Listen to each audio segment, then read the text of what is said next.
In a grand ballroom glowing with golden chandeliers, the air buzzes with whispered names and sidelong glances. Among the finely dressed nobles, Viscount Melissa enters with his daughter Alina at his side. Her back is straight, her expression composed, but inside, she's struggling. "This banquet is a crucial opportunity," her father reminds her. "Your fiancé Hans will be attending. Make sure you behave properly." Alina answers softly, "Yes, father," though discomfort tugs at her expression. Her father gestures subtly, across the ballroom. Over there, the Leighton family. The blonde man is Duke Leighton, and beside him, the former Duchess. Alina's gaze locks onto them. That woman, so serene with her blue hair and dreamy presence. That must be her, the Grand Duchess Wilhelmina, younger than her own stepson, a noble lady from a disgraced house, married off, to an old duke who died almost immediately after the wedding. Rumors cling to her like perfume. As the Viscount bows respectfully, Alina stares, caught somewhere between awe and unease. She snaps out of it just in time to curtsy, or tries. To her vision spins, her stomach knots. She's starved herself for days to be perfect for this moment, and now she can barely stand. She stumbles. A sharp pain bloomed in her stomach. Her knees buckled. The room spun. Her hand flew to her mouth as nausea surged. "No, not here, please." "Alina," her father barked, "straighten up. Greet them properly this instant." But before the shame could drown her, a new voice cut through the tension. Soft, clear, and unexpectedly warm. "Oh dear," says the Grand Duchess Wilhelmina, stepping forward. Her tone is calm, her eyes filled with a surprising warmth. "Why, is this child so thin?" She gently holds Alina's arm. Only skin and bones, and such a revealing dress, too. "Are you eating properly, child?" Alina froze. The woman before her was not cold, not arrogant, not cruel. She was kind, like a grandmother fussing over her grandchild. Wilhelmina's eyes searched hers, not for flaws, but for pain. And in that moment, Alina forgot the rumors. She only saw a woman who had survived something. But what exactly? She couldn't have known, because behind that serene expression, behind those careful words, lived a far more complicated story.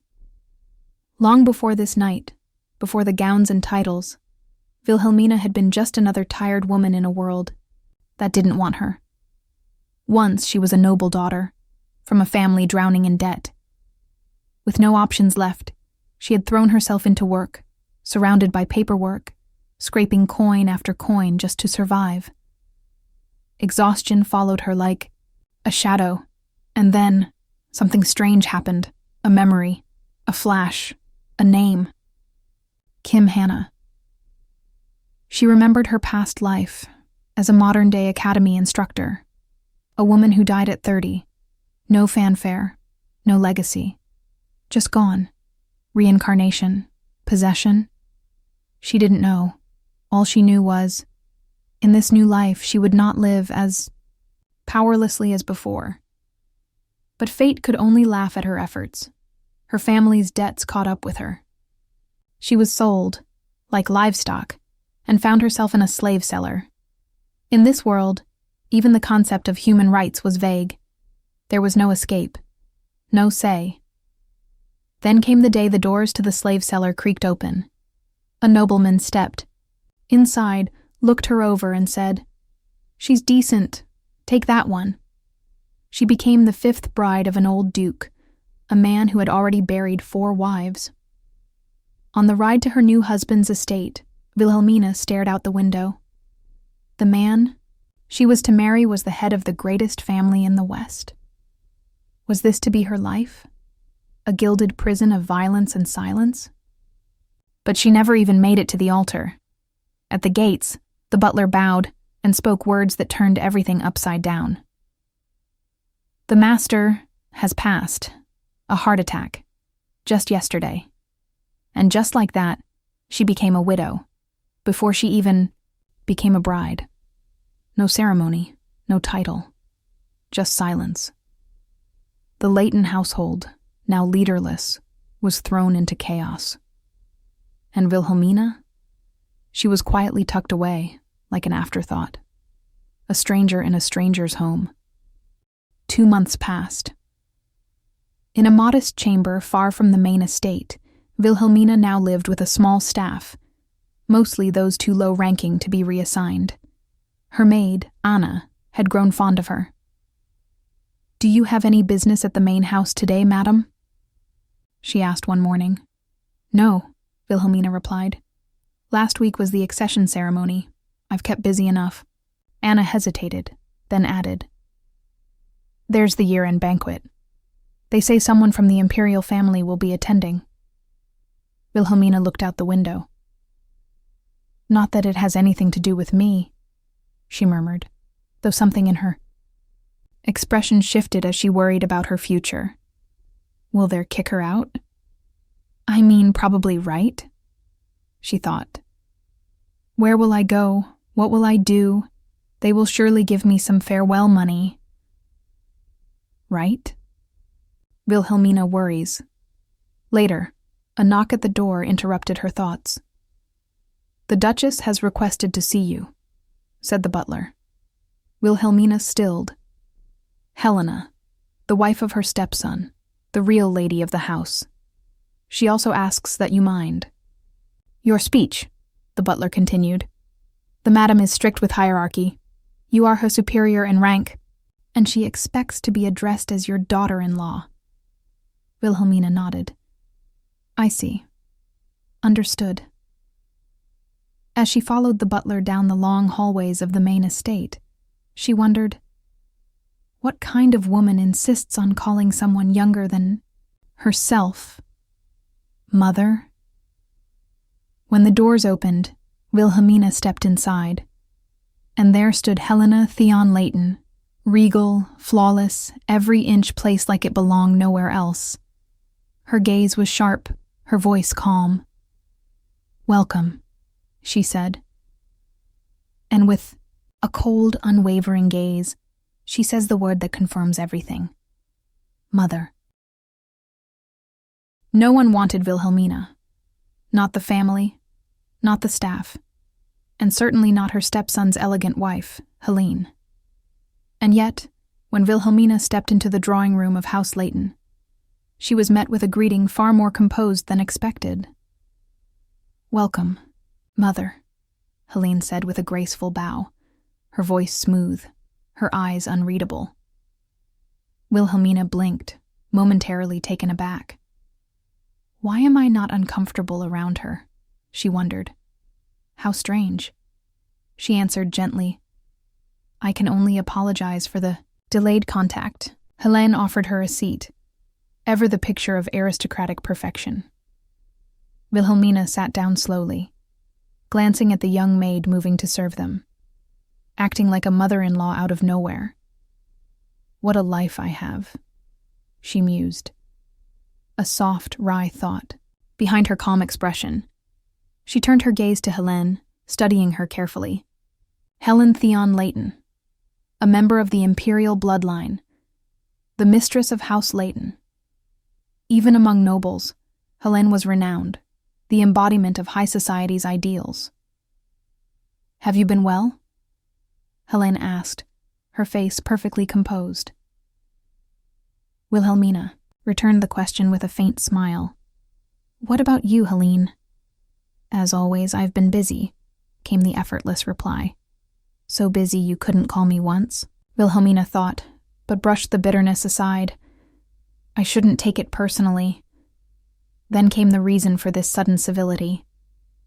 "We wish to accept you as a formal member of House Leighton," Helene said.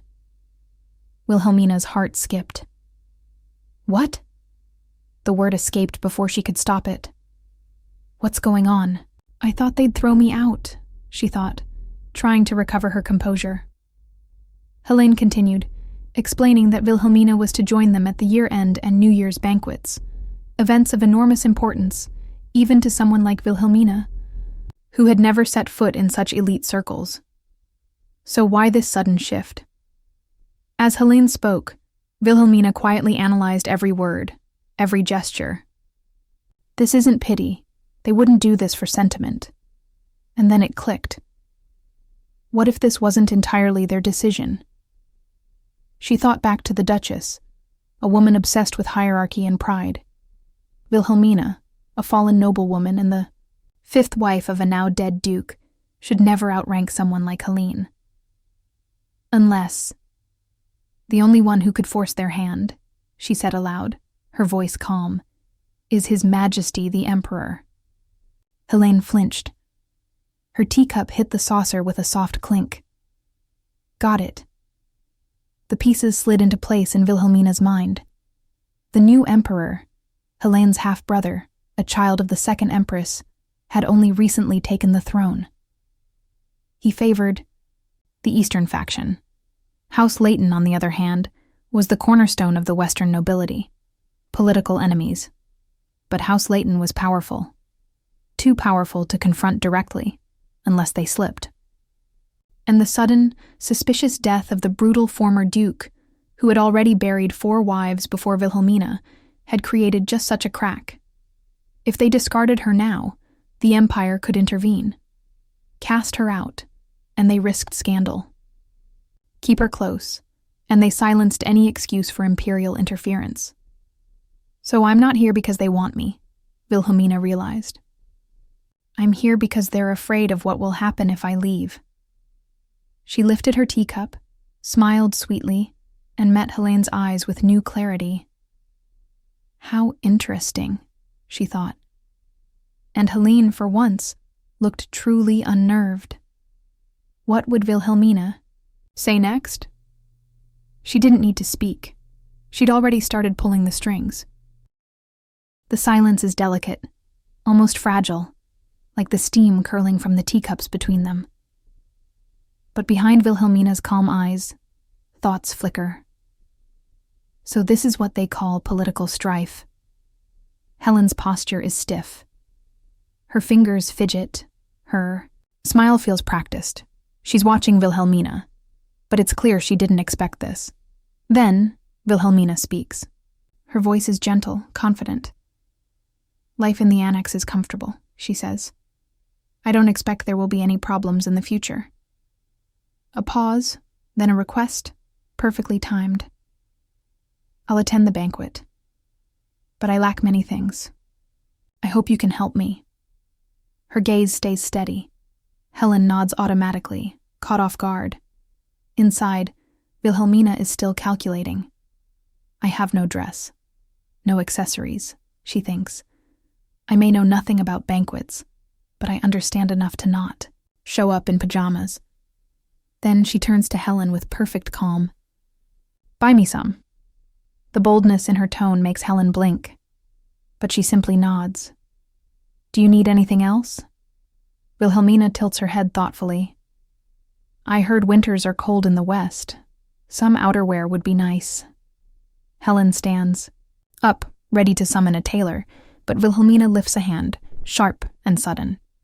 No, not for me. Helen freezes. For the children working in our annex. About 30 outfits, I guess. Silence. Helen stops. She doesn't move. She just stares at Wilhelmina, unsure what to say. Shocked, perhaps, by how casually such a request was made, as if it were the most natural thing in the world. I just thought the servants' clothing seemed a bit thin, Wilhelmina adds. Her eyes are distant now, remembering.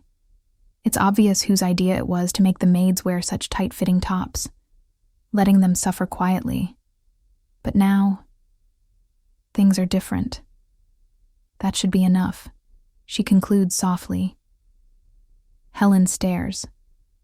Are you really sure? Yes. Wilhelmina's voice is unwavering. She watches Helen for a moment. The speechless face, the carefully held posture, the silence of someone who's just had a curtain pulled back on something they didn't want to see. Now that I've grasped how things work here, Wilhelmina thinks, did you expect me to ask for money, or jewels. Her eyes drop to her tea.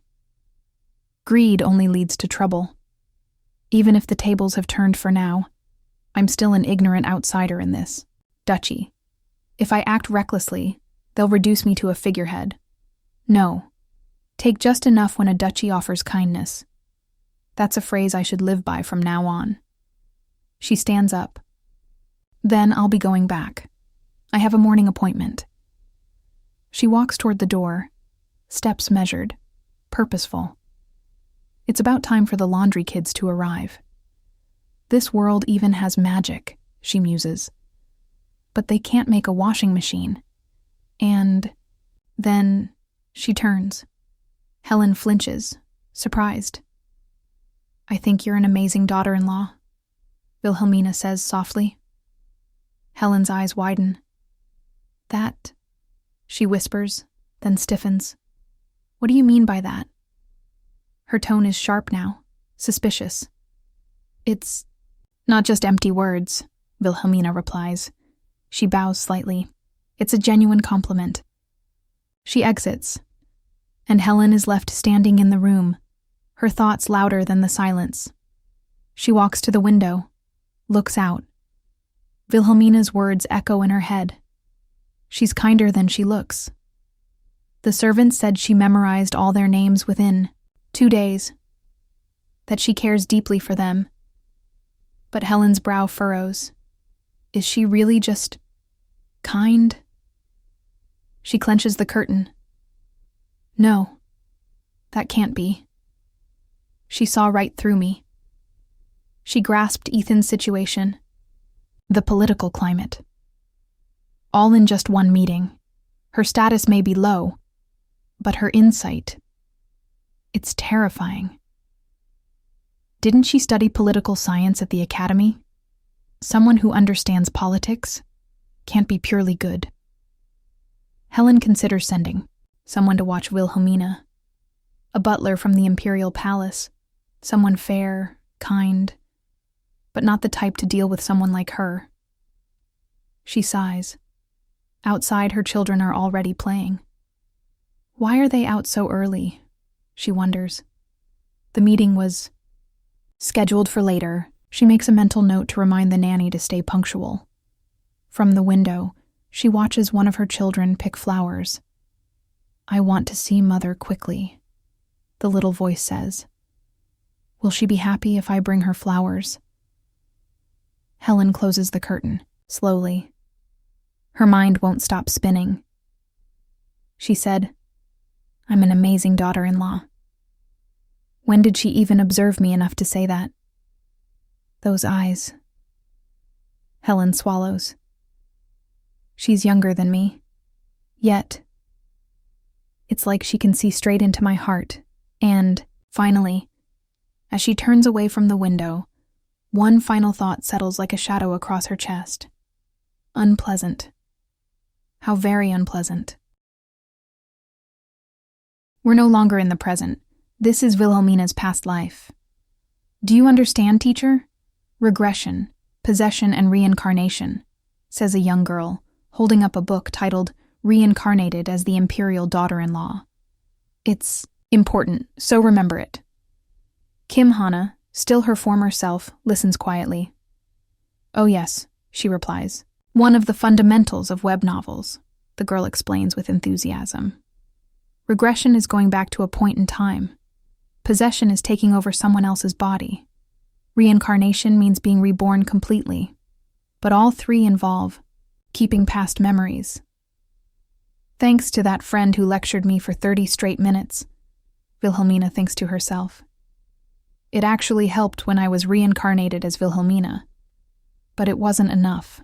I wish I had been a world history professor instead. Even in a fantasy world, she realizes, she would have understood human rights, labor systems, and culture better. Her eyes drift to a group of barefoot children sitting on the cold stone floor. They've just been given sweet potatoes, a rare moment of warmth in their day. They talk and eat, huddled together. Child labor. 14-hour shifts. Unchecked exploitation, she thinks. And since this is the annex, a space away from the main manor. She's been quietly changing the rules. You don't need to help me wash my face in the morning. Just preparing the meal is enough, she once told the young maids. They'd looked shocked. What? Clean while I sleep? Just do it whenever, she had added casually. Even the oldest of them is barely 10. Now, in the present moment, Wilhelmina studies them. Those little kids are working to survive, she thinks. If they were nobles or had family, it would be easier, but they don't. They're stuck doing society's dirtiest work. And yet, she can't simply tell them to stop. In this world, not working means not existing. A little girl sitting near her suddenly speaks up. The madam is giving me that sharp look again, she whispers. Wilhelmina blinks. Sharp look? She touches her face. Do I look scary? It's okay, she says softly. Have you finished your potatoes? The girl nods. Do you want more? Wilhelmina asks. I'm fine. Yet the girl lingers beside her. What does she want? Wilhelmina wonders, then remembers. Maybe she wants to sit on my lap again. Do you want to come up? She asks gently. Can I? The girl responds, eyes wide like sparkling diamonds. Of course. She climbs up. Madam, are you going to stay here? She asks quietly. Yes, Wilhelmina answers. I think so. That's a relief. The child's voice is soft but sincere.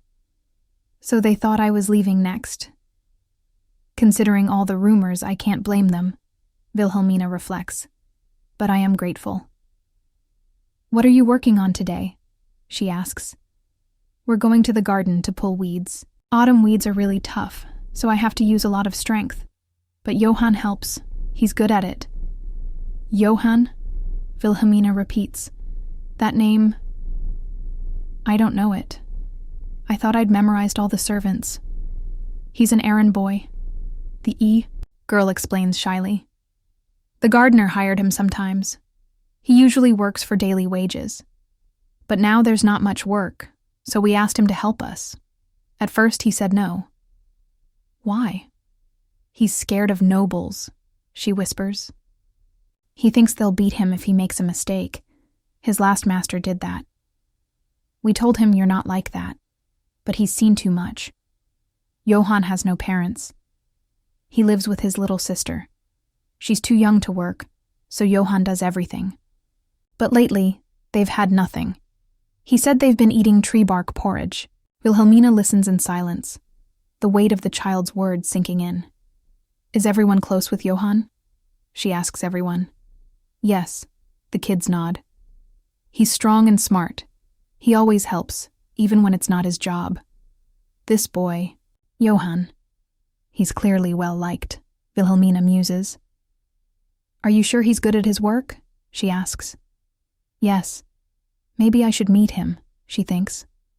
I could use an errand boy for outside tasks. Outside, in the chilly garden, a hand reaches down into the soil. Fast, practiced, it pulls out weeds with swift movements. A boy wipes sweat from his brow and gazes out over the pale, frosty grass. Nobles can't be trusted, he thinks bitterly. His mind drifts to the past. He sees himself on the ground, beaten and shaking. I'm sorry, he had cried. How dare you get weeds on my shoes, the noble had screamed. Disgusting filth. Can't even do a servant's job properly. They beat us like animals, Johann remembers, just for making one mistake. Of course, being a servant might offer some stability, but it could also kill him. If I die, Lily will be alone, he thinks of his little sister. Money's important, but not more than life. I have to be careful. He crouches again, pulling more weeds, his movements quiet and precise. And then, he sees it. Not a weed. Not grass. Something, delicate, crouched in the distance, half hidden in the overgrowth. Johann stares, eyes narrowing, breath caught. He doesn't know her yet, but she's watching him, and her name is Wilhelmina. It wasn't even the middle of winter, and yet there she sat, not with a blanket, but wrapped in an old coat, right in the middle of the weeds. Johann paused, puzzled. He had planned to pull them out himself, but now this woman was sitting, exactly where the work needed to be done. Judging by her clothes and the absence of servants, she didn't seem like a noble. And yet, there was something about her presence that felt different, unusual. He approached carefully. "Excuse me," he said, voice polite but firm. "I was planning to pull out the weeds here." She looked up at him, calm and soft-spoken. "Oh, I see. Am I in your way? Sorry about that." She rose to her feet, graceful but unassuming. Johann bowed slightly, still unsure what to make of her. She didn't carry herself like the nobles he knew, yet there was something oddly composed about her. Then she asked, "Are you Johann?" He blinked. "Yes. I heard about you from Miri," she said with a quiet smile. "She told me you're skilled at pulling weeds, and also quite clever. She spoke fondly of you, said you're a kind older brother. Was that a compliment?" Johann looked down, unsure how to respond. She knelt beside him again. He flinched slightly at her nearness. There was a scent, not the heavy perfume nobles wore, but something else. Butter, herbs, warmth. "Do you like potatoes?" she asked. "Potatoes?" She unwrapped 2 small cooked potatoes from a cloth in her pocket. "They're not spring potatoes, but still delicious." That smell. Suddenly, it hit him, memories of his mother, of his grandmother, of herbs cooking, bread baking, a comfort long forgotten. "If it's hard to peel, I can help. Just let me know," she said gently. "I also have some cinnamon tea, if you'd like some." They spent the morning quietly. Not many words, but the silence wasn't uncomfortable. Later, Johann asked if he could visit her again. "Of course," she replied. "I'll be here every Wednesday morning." He nodded, eyes lowered, cheeks faintly pink. Now walking back to the annex, Wilhelmina thought back on the meeting. The conversation had been enjoyable. He was cautious, yes. They hadn't gotten too close. But there was potential. If I could get Johann to investigate the situation outside the estate, she mused silently, it would be useful. As the Lady of Leighton, I should at least know what's happening in the territory. It wasn't just kindness, it was opportunity. Quiet, soft-spoken strategy, but then something unexpected. The head butler from the main estate approached. Wilhelmina stopped. What was he doing at the annex? "My lady," he greeted with a bow. "I bring a message from Madame." "Helene must be quite busy," Wilhelmina answered calmly. "Yes, please. Forgive her. She asked me to inform you about a banquet scheduled for next week. A celebration of the Duke's achievements." "And she won't attend herself?" "She has been summoned by the imperial court," the butler replied. "She suggested you attend in her place. She hopes it will help you become familiar with the Western social scene." Wilhelmina smiled faintly. At least they're calling it an opportunity and not a duty, she thought. But she knew better. Refusal wasn't really an option. "I'll go," she said, "though I suppose being a mere spectator will be enough." "We'll arrange for a seamstress," the butler continued, "and an experienced noblewoman to assist you. Someone who can guide you in Western etiquette." "So they think I need lessons," she mused. "They're not wrong." "Fine," she said. "But have them come in the afternoon." "May I ask why?" "Because I'm sleepy in the morning," she replied without hesitation. "I got tired of studying early back in Korea," she added silently. The butler hesitated, startled, but bowed again and left. Shortly after, a carriage arrived. Wilhelmina stood at the entrance with her maids as an elegant woman stepped out. That woman, Baroness Roland, the most renowned governess in the West, a living legend who had trained countless noble daughters. Wilhelmina took a breath. It's beginning, she thought. My first official duty as the lady of the house. In the quiet tension of the estate, a new rhythm took hold. The etiquette instructor had arrived. Countess Roland, a woman of sharp eyes and sharper standards. With every click of her shoes and every precise flick of her fan, she carved order into the air. From posture to poise, she left no room for error. Wilhelmina followed each instruction without complaint. Imagine your sternum moving away from your navel, the Countess would say, circling her like a hawk. Keep your chin straight, shoulders open, eyes forward. Your head does not follow your gaze. Even the dining lessons were merciless. How to hold the spoon, how to cut food into silent, bite-sized pieces, how to raise a glass in a toast without drawing attention. It was all dictated, measured, corrected. And Wilhelmina endured it all, never protesting, never breaking. By nightfall, she lay in bed, motionless but wide awake. Her body ached, her mind churned, becoming the Duchess. It's not impossible, she thought, but it feels like dying slowly, one gesture at a time. And yet, she remained resolved. Tomorrow I'll be perfect. The following morning, she sat across from Countess Roland for tea, her back straight, her hands steady. The Countess observed her in silence, then finally spoke. You carry yourself with composure, madame, not getting flustered over small mistakes. That is admirable. Wilhelmina offered a faint smile. Thank you. That is only thanks to your instruction.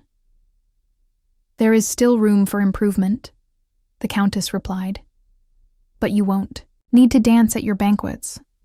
As long as you remain seated, everything should go smoothly. Wilhelmina nodded silently. That's fine. I don't have a partner anyway, she thought. I just need to greet the guests and survive the night. But then the Countess faltered.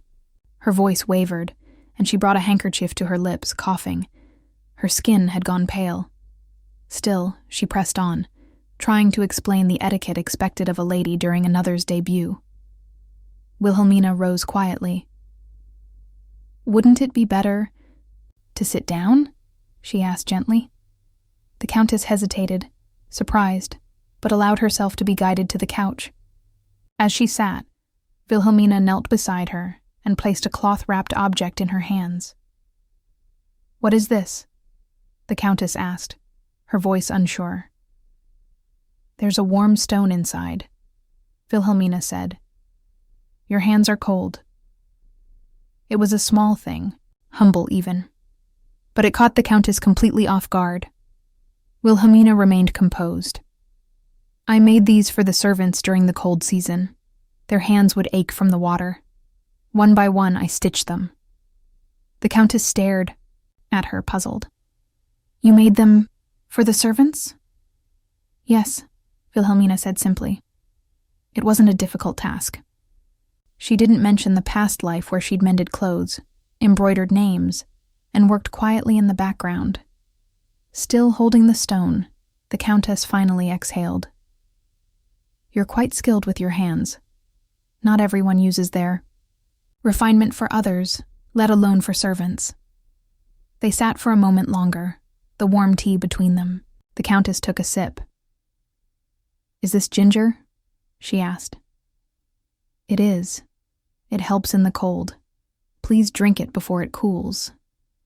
And then, quietly, I can't understand what it's like to lose a husband, she thought. But I do know what it's like, to feel cold. That, at least, I can share. The Countess held the tea in both hands now, the warmth slowly returning to her fingers. And as the silence settled between them, she finally spoke. Madame, as your instructor over the past 3 days, I would now like to give you my assessment. Wilhelmina looked up, her expression calm. Here we go. Countess Roland begins her feedback with a calm voice and a distant gaze. I spent decades teaching etiquette to young ladies, she says. How to hold a fan, which hand to keep free when walking with a gentleman, what kind of drinks are acceptable, which foods to avoid. Wilhelmina nods, politely responding, Ah, yes. But in her mind, she wonders, weren't you about to tell me my results? The Countess continues, But after working in this field for so long, I realized true education isn't something you can simply explain with words. I think I get what she means, Wilhelmina thinks, her thoughts drifting to her past life as an academy instructor. She remembers how hard she tried to teach the children, the endless efforts. But now that I think about it, compared to her lessons, mine seem almost trivial. What I did was just worry. What she does feels more like anguish. Still seated, the Countess reflects aloud. People say I teach young ladies how to behave. But what I really wanted was to show them how to be a model noble, to teach them the duties and the meanness required of those in high positions. She begins to rise from her seat, and Wilhelmina immediately moves to assist her. Madam, she says, concerned, are you sure you're feeling well enough to be up already? But the Countess takes her hands and looks her in the eyes. In that sense, Miss Wilhelmina, you lack nothing. Her voice is firm. You possess a mindset I could never teach. In her thoughts, the Countess recalls, over the past 3 days, I've witnessed your kindness. Kindness? Wilhelmina wonders. The Countess elaborates.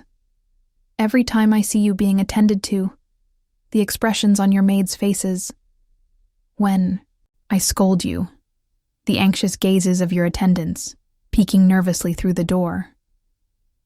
Wilhelmina listens in silence as the Countess adds gently, Your unwavering kindness taught them.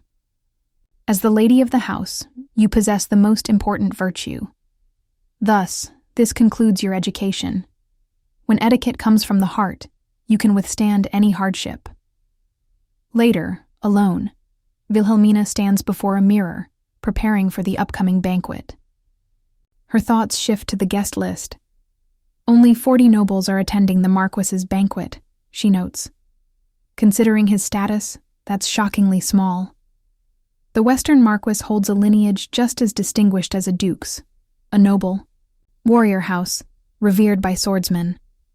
If Leighton has the image of an honorable elder, she muses, then Mark Waith is a warrior who carved his name with a single sword. But the banquet size doesn't sit right with her. Why such a small-scale event? She wonders. Officially, the West is still mourning, but no one seems to care. Not even 2 months have passed since the previous duke's death. And yet, no one criticizes this? That must mean he wasn't particularly well liked. She remembers, I only wore mourning clothes for a week, and I was alone. In this region, wives often mourn for 1 or 2 years. Her thoughts turn to Helen, her stepson's wife. She's endured well. She must have had a hard time under her father-in-law, who went through 5 wives. At the very least, I should set a good example as a mother-in-law. A sudden realization makes her smirk. So this is what it means to be a model mother-in-law. Someone who does absolutely nothing. She chuckles to herself. The presence of a high-ranking elder only makes things more exhausting. Sometimes doing nothing is the best course of action. I saw it in a drama once. A voice calls from the hallway. Great, madam. Wilhelmina nods. Yes, the banquet is soon, isn't it? Let's go. Inside the grand banquet hall, Wilhelmina scans the crowd. Her eyes land on a young man across the room. That person. She narrows her gaze. That's the Duke. He's far younger than she expected. Wide-shouldered, dignified. But instead of an ancient nobleman, he looks more like a sharp, modern CEO. They say Leighton's family is cut from the imperial bloodline long ago, she recalls. Just looking at his blonde hair, I can't believe it. Suddenly the Duke turns and notices her. Is this our first official meeting? She wonders. The first formal meeting with my stepson, and it's at someone else's banquet. And I'm younger than him, even with my modern mindset. That's a tough pill to swallow. But then he starts walking toward her, smiling. Ah, mother, he says warmly, without the slightest hesitation. Wilhelmina freezes. Huh? She thinks, stunned. So we finally meet, the Duke says cheerfully. I'm Michael F. Leighton. She begins, caught off guard. A pleasure, he says with ease. Pleased to meet you too, Wilhelmina replies, her voice stiff. What is happening? She wonders. This isn't how you greet a new stepmother. This is how a class president welcomes a transfer student. Still smiling, the Duke explains. Given the circumstances, please forgive me for not giving you a proper welcome. It's fine, she says quickly. I heard you've been quite busy. But inside, she's unsettled. It's been a while since I felt this kind of overwhelming friendliness. I actually told my wife we should have greeted you first, he adds. But she said you might need some time to adjust, so I couldn't come see you. Wilhelmina's inner voice stiffens. That kind of comment. Isn't it better left unsaid? He could easily come off as talking behind his wife's back. She quickly turns away, still smiling. Did he even understand what Helen meant? She glances at the butler. Nothing. Nope, he's not reacting either. Adjust my foot. That was just a polite way of saying, don't stir up trouble. The way the new head of the family treats his stepmother, who holds a much lower status, with such public respect. It's obvious how the retainers will interpret this. Yes, the imperialist opinion matters, but a family head must never undermine his own authority. Still, he smiles. At least you seem to be in good health, he says. That's a relief. Is life in the annex comfortable for you? Wilhelmina forces another smile. Is this guy's head full of flowers or what? In the quiet hallway of the palace, Wilhelmina stands beside the Duke. Her hands are folded, her posture poised, the perfect image of composure. He tells her he's relieved to see her healthy, and asks if life in the annex has been comfortable. She responds politely without missing a beat. I'm doing well without any shortcomings. But when he expresses concern about her staying so far from where Mother resides, something flashes in her eyes. He offers her a place in the main castle, a gesture of kindness perhaps. But Wilhelmina's answer is firm. No, that won't be necessary.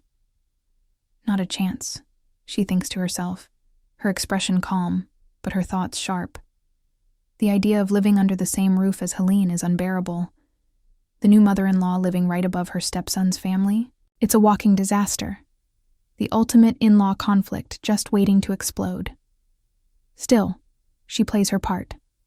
The butler announces the banquet is ready. Perfect timing, she thinks, masking her relief. The Duke offers her his hand. She hesitates, but then remembers. Today, I must take Helene's place. I have to fulfill my role properly. They enter the grand ballroom. One by one, nobles arrive. Names echo through the room as the butler announces them. Wilhelmina stands at the Duke's side like a statue. She smiles when needed, nods when expected. But no one dares speak to her directly. She feels the stares. They're calculating, uncertain. Are they afraid of provoking Mikhail? Are they trying to figure out who I really am? It doesn't matter. She simply endures. Then the final guest is announced. The Honorable Viscount, Melis and his daughter. Wilhelmina's gaze flickers toward the girl. A child, barely old enough to attend such a gathering, yet she's wearing heels twice the height of Wilhelmina's, a corset that squeezes her tiny waist, and a dress that exposes too much of her pale shoulders. Her face is white, her steps uneven. What kind of cruelty is this? Wilhelmina wonders. And as if on cue, the girl begins to stumble. Her father snaps at her. Can't you walk properly? But it's too late. Elina clutches her mouth. Her knees buckle, and the room falls silent. Later, in a quiet, unfamiliar lounge, Elina opens her eyes. She's lying on a soft couch, disoriented. Across from her sits Wilhelmina. Elina freezes. What is this situation? Her thoughts race, but Wilhelmina leans forward, her voice gentle. You threw up quite a bit. Are you feeling better? She offers a warm bowl of pumpkin soup. It's been blended smooth. You should be able to drink it. Elina nods nervously. Yes, thank you. A memory flashes, Wilhelmina's voice from earlier. She seems dizzy. I'll take care of her. Her father had objected. The guests had stared. Even the Duke had looked surprised, but Wilhelmina had calmly overridden them. There's no need for a physician. Just bring warm water and honey.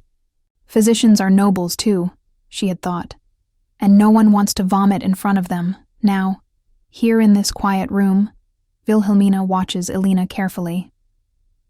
You stopped drinking. Why? Elina hesitates. No, it's delicious. I'm just full. Elina's stomach growls. And for the first time that evening, Wilhelmina laughs. The room was quiet, soaked in soft afternoon light. Elina sat tense, her corset wound so tightly it felt like she could barely breathe. She didn't say a word. Neither did Wilhelmina, at least not at first. Then, without warning, the Duchess rose from her chair. Doing some more, she murmured as she stepped behind Elina. The younger woman froze. She hadn't expected the Duchess to move, much less approach her. Before she could ask what she meant, she felt Wilhelmina's fingers at the laces of her corset. Duchess? She whispered, confused.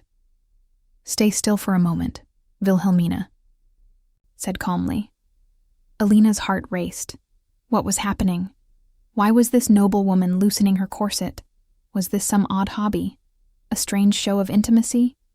But then Wilhelmina leaned closer to adjust the front clasp and muttered, The hook is in the front. Elina gasped. Her stomach was showing. Heat rushed to her cheeks. I haven't even gotten married yet, she thought desperately. Why am I exposing myself like this? But Wilhelmina didn't blink. She just shrugged off her coat and draped it gently over Elina's shoulders. Here, put this on. Then she returned to her seat, quiet as ever, and said, No one's coming. Just finish the rest of your soup. It wasn't a request, it was reassurance. Elina sat in silence. The corset no longer bit into her ribs, and for the first time in ages she could breathe. Her spine ached less. Her stomach felt free. But the warning echoed in her mind. I was told not to loosen it until I marry. That's how you keep your waist slim. Wilhelmina's voice interrupted the spiral. Losing it for a moment won't change anything. Elina hesitated, staring at the bowl. If I eat now, she worried, I'll gain weight. You won't, Wilhelmina said, softly but firmly. That simple phrase struck deeper than expected. Elina took a cautious sip. The soup was good, warm, soothing. She hadn't tasted anything in days that didn't feel like punishment. Wilhelmina leaned back slightly. You should consider switching to a larger corset. Elina frowned. But this one's the most popular. Wilhelmina looked at her. Just because it's popular doesn't mean it's beautiful. Her voice didn't waver. I'm not arguing about beauty standards. But what's the point of beauty if you're not healthy? Elina didn't respond. She touched the spot on her chest where powder had smudged. Her hand trembled. I'm sorry, she whispered. I'll fix it. But Wilhelmina shook her head. It's not just about makeup. Lately, girls think white, untouched skin is the ideal, but pain shouldn't be part of it. Then she looked Alina in the eye. Does your stomach hurt? Alina looked down. A little.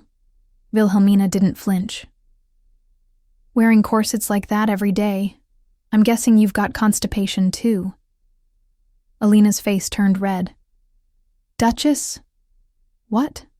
Wilhelmina asked, raising an eyebrow. You're embarrassed now? Was nearly throwing up in public not embarrassing enough? Alina was caught in her throat. Her voice cracked as she admitted, My father said I need to be thinner. Are you marrying your father? Alina blinked. No, Hans. My fiancé. Does he dislike women who aren't thin? He's never said anything like that. Good, Wilhelmina said simply. You'll live with him, not your father. If he's fine with how you are, then why aren't you? The silence returned, heavier than before. After a moment, Alina spoke again, barely a whisper. At my debutante ball, I couldn't fit into a Tazio dress. I ate cake. Someone called me a shameless countryside noble. Her voice trembled. Since that night, I've stopped eating. I've worn the corset tighter, higher heels. But I just want to forget it all. Wilhelmina said nothing for a moment. Then her voice cut through the pain with rare softness. That must have been hard. Tears stung at Alina's eyes. I didn't want the soup, she admitted. Because if I eat just because I'm hungry, it looks ugly. It's not ugly, Wilhelmina said. She poured more tea, calm as ever. It's not strange, or shameful, and neither are you. Her tone was gentle, certain. Eating good food, feeling healthy, smiling because something made you happy. I don't see anything ugly in that. Alina's tears slipped free. She tried to hide them, but Wilhelmina reached over and brushed them away with the back of her hand. It's okay, she whispered. You can eat. She gave her a little smile. This will be our secret. Alina looked down at her tea, then up at the woman who, just hours ago, she had barely trusted. Her lips curved into the faintest smile, and Wilhelmina smiled back, quietly, knowingly. As Wilhelmina watched Alina sip her tea, she found herself wrapped in thoughts heavier than the quiet around them. Pure relationships. They're never as simple as they look, especially not for adolescents. There's a different weight to their friendships. Sometimes, they're more terrifying than parents. Cruelty disguised as teasing, gossip without guilt, a single quarrel that scars for years. She knew this from experience, and she also knew digging into a wounded child's heart rarely helped. No matter how kind the words, she was still an adult, still an outsider. And what a child needs is not advice, but someone who stands beside them. Alina grunted softly as she tried to fasten her corset. Ah, my waist won't tighten. Wilhelmina smiled faintly, the moment breaking the heaviness in the room. Before I knew it, it was already midnight, she thought. Alina stood to leave. Well then, I'll be heading back now. All right, Wilhelmina replied gently. So much for my promise to return to the banquet hall, she mused. My daughter-in-law will scold me for sure. Before Alina left, Wilhelmina handed her a small glass vial. This is honey mixed with herbs. It'll help with digestion. Drink it slowly. Thank you. Alina hesitated, her voice suddenly unsure. Would it be all right if I visited again? She asked. Not for the banquets, but just a personal visit. Wilhelmina's heart skipped. Do I even have the right to invite guests? The nobility watched her like a hawk. She was the widow no one wanted. Wouldn't she only bring trouble to this girl? Her thoughts drifted to the etiquette lessons with Viscountess.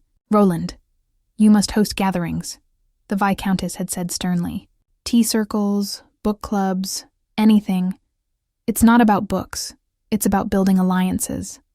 Allies, Wilhelmina recalled. Not friends. Allies. She took a breath. Don't overthink this. I don't know when, she said to Alina, but I've been thinking of starting a book club. Alina's eyes lit up. Does that mean I'm invited? Her cheeks flushed with joy. Wilhelmina blinked. Is that what just happened? Thank you. I'm so happy. Alina practically bounced. In place? Wilhelmina almost chuckled. She's going to make herself dizzy again. Then she added calmly, Tell your father you insisted on coming here. He'll understand. If he's politically astute, she thought, he might even be pleased. The Duke's family would owe him. No, Alina said firmly. You saved me. I'll tell him the truth. Why is she so overjoyed about something so small? Wilhelmina wondered, watching her leave. Later, Wilhelmina stepped out onto the balcony, her eyes falling on Alina and her father below. He doesn't seem like a bad man, but even good fathers can fail their daughters. Love in this world is unpredictable. She turned, walking the palace corridor alone. A passing servant caught her eye. Excuse me, she asked softly. Where's the Duke? The master is in the inner courtyard, the servant replied. Sharing drinks with guests, drinking under the moonlight, she thought. How carefree they must be. The border Duke must have arrived by now. I should greet him. But she hesitated. I dismissed the attendant too soon. I barely know this estate. She wandered aimlessly until the moonlight led her to a lake. Still in silver, it took her breath for a moment. Just a little sightseeing, she told herself. But someone was already there, an older man, tall and broad-shouldered. Even in formal attire, his presence radiated strength. A warrior, likely around 60. Elena and her father were the last to arrive, she thought. I didn't see him at the banquet. Then he must be the border Duke. She stepped forward to greet him, then stopped. Someone else was there, a shadow by the trees. He hadn't walked in. He had appeared. His clothes were unfamiliar, Eastern in style, unlike anything in this region. Intricate patterns, deep colors, mysterious energy.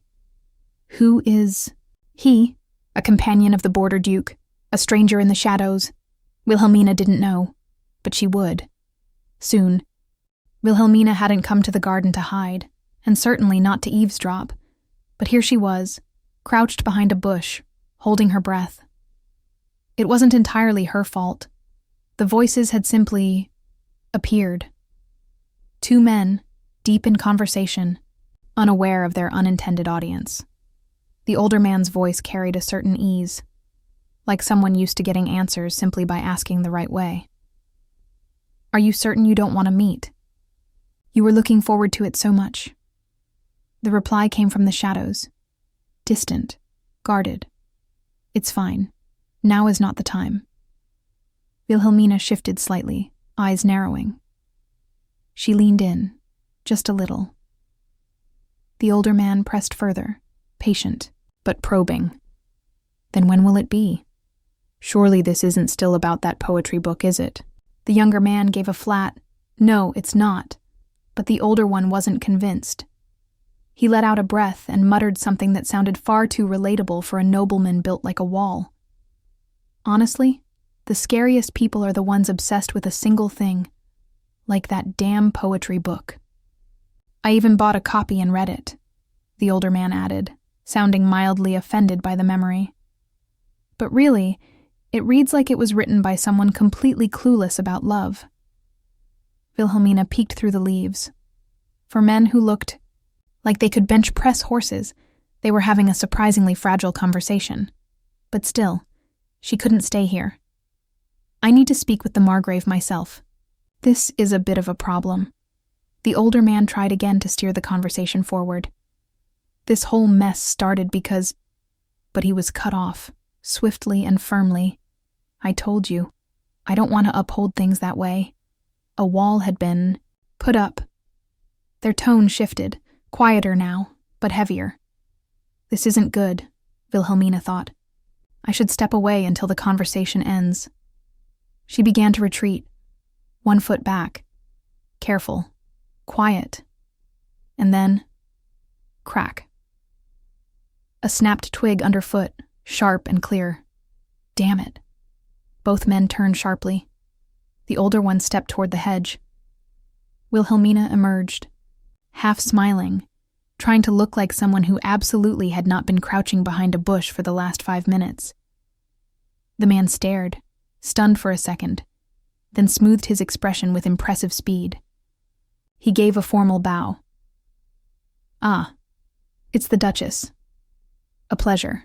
I am Count Iselan. Wilhelmina smiled tightly. Great.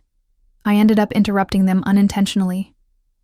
It's a pleasure to meet you, Count. I'm Wilhelmina Leighton. She took him, in quickly. Count Iselan, Margrave of the West, a swordsman idolized across the empire, and yes, he looked the part.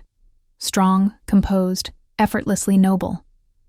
As expected, she thought. There's a presence about him I've never felt before. But something tugged at her attention. Behind the Margrave, that younger man, the one who had spoken with such resolve moments ago, now stood frozen, silent, as if turned to stone. He was just speaking so confidently. Is he even breathing now? Trying to steady the moment, she apologized for not attending the earlier celebration. An urgent matter came up. I had no choice. I've heard, the Margrave said with a nod. It was my responsibility to oversee the banquet. Thank you for understanding, she replied with a smile. Her gaze flicked again to the mysterious man behind him. And, may I ask who you're with? The Count hesitated. An acquaintance. That was all. Short, evasive. She noticed the subtle shift in his body, as if he was blocking the man behind him, shielding him. Strange. He doesn't want me to see him. Why? Still, she chose not to press. Getting involved wouldn't benefit her now, so she changed the subject. I hear there's a drinking gathering tonight. Yes, though I don't drink myself, the Count replied. My wife asked me not to. Wilhelmina raised an eyebrow. Oh my. A massive, fearsome man, obedient to his wife's wishes. She smiled inwardly. A devoted husband. Big and imposing, but soft when it comes to her. His whole expression softened the moment she was mentioned. Then, will the Duchess be joining the gathering in the inner garden? He asked. No, Wilhelmina answered gently. I came to see the Count. But, since I've already run into you, I should take my leave. His Grace was looking for you earlier. I know well enough where I'm not needed, she replied. The Margrave paused. He understood. That gathering would be private, reserved for the inner circle, for Helen, the one the house truly recognized as a lady. He gave a soft, concerned nod. From behind him, the younger man's fists clenched. He seems angry. Wilhelmina noticed. What's this? The atmosphere just shifted. Then I wish you a pleasant evening, Duchess, the Count said. Thank you. I'll call for an attendant on my way out. She bowed, preparing to leave, when suddenly he called out, Duchess, if I may, could I ask you a question? She turned back slowly. Have you ever had a romantic relationship before? Wilhelmina stared. Excuse me? She blinked. Was this man, this reserved married Margrave, flirting with her? She answered carefully. Apologies. I'm not interested in married men, Margrave. The Count looked stunned. His voice rose immediately. Pardon? No. That's not what I meant. I love my wife. He took a step toward her. Too close. Wilhelmina instinctively pulled back. The Count froze, realizing, regrouping. He took a few steps away. My apologies, he murmured, regaining composure. Then under his breath he muttered something directed at the younger man. Wilhelmina caught only a few words. Her eyes narrowed. What was that? Nothing, the Count replied quickly. Just talking to myself. Then, as if testing the air, he asked, By any chance, did you visit the academy? She blinked. Yes, I did. He gave a strange look. Then, would you believe me if I told you that someone you met there is waiting for you? Her breath caught. No, I didn't have any strong connections. Wilhelmina answers, bewildered. What is he talking about? Slowly, her gaze turned to the young man behind him, still silent, still unmoving. She didn't recognize him. Not yet. The shadow of a memory, standing just a few steps away.